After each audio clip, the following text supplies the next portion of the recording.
Come closer, child, sit by the fire.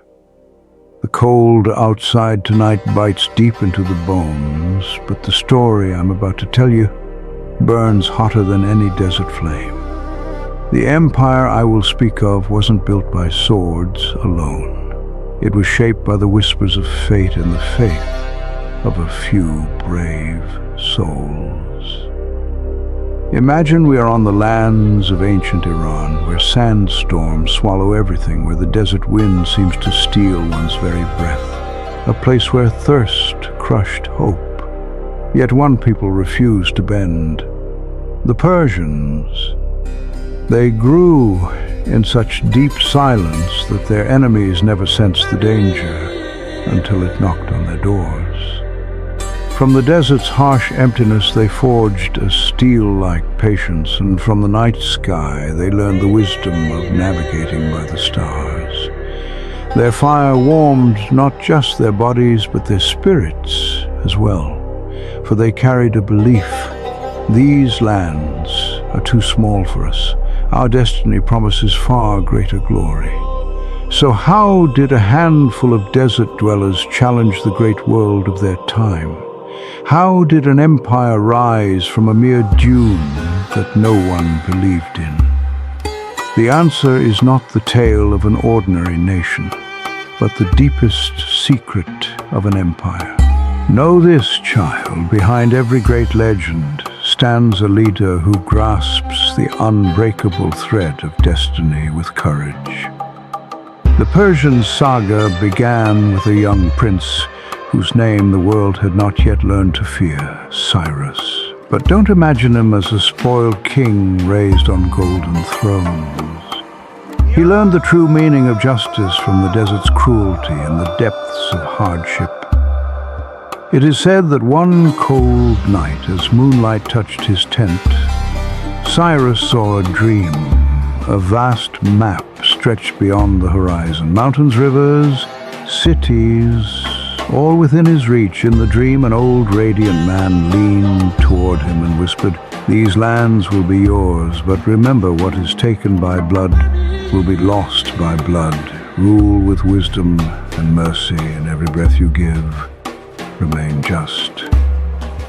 When Cyrus awoke, the dream was no longer a vision, but a command burning inside him. He walked quietly but surely, and the shadow he cast grew so immense that even the mighty walls of the Median Empire began to crack. When people looked at him, they didn't see a king.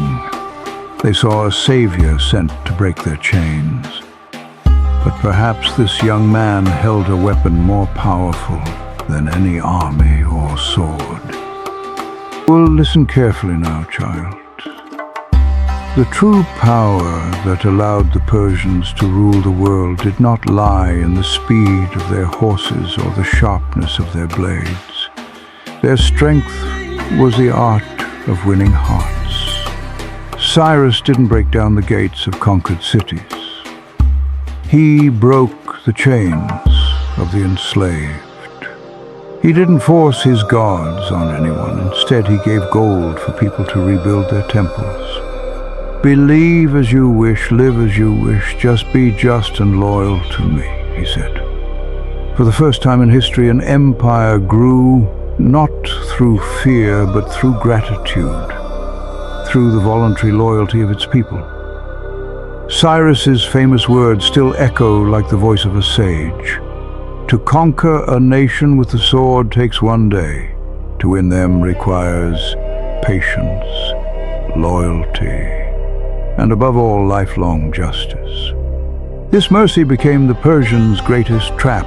Their enemies mistook justice for weakness, softness, and that mistake buried countless armies, kings, and ambitions under the sands of the desert.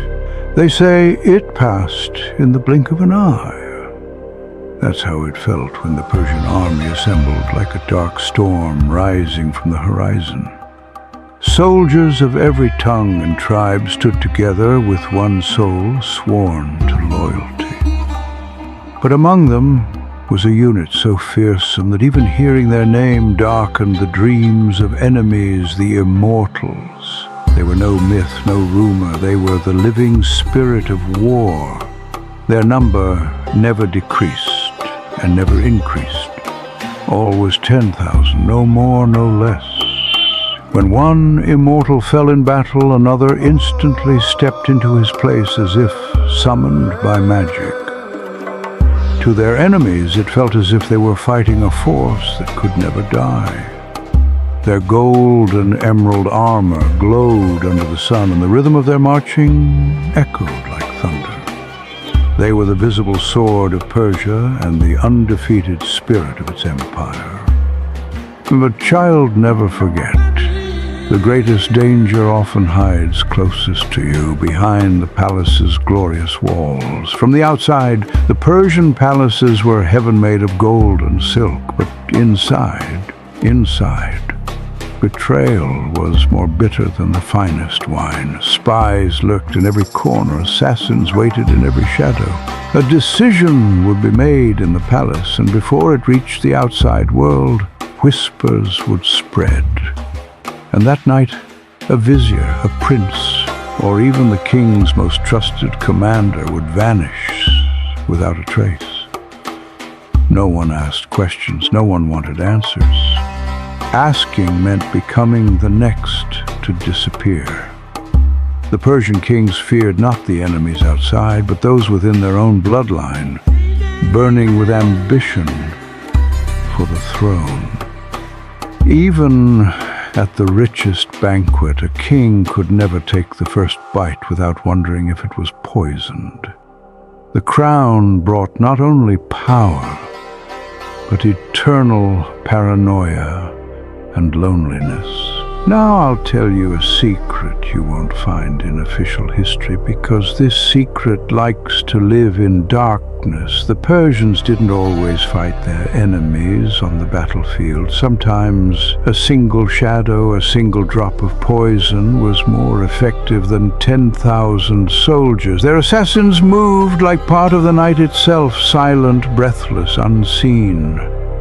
Their daggers coated with deadly silver. It is said that a foreign king once wore a ring laced with Persian poison, and its effect struck days later at the exact moment the Persians desired. No taste, no trace, only death. Thus, when a Persian king died, people didn't look to the sky, they looked to the shadows of the night. The true power of the empire lay both in its glorious immortals and in the invisible masters who lived within the darkness. To keep an empire alive for centuries is like dancing with fire. The Persian kings faced rebellions, treacherous alliances, crises, day after day.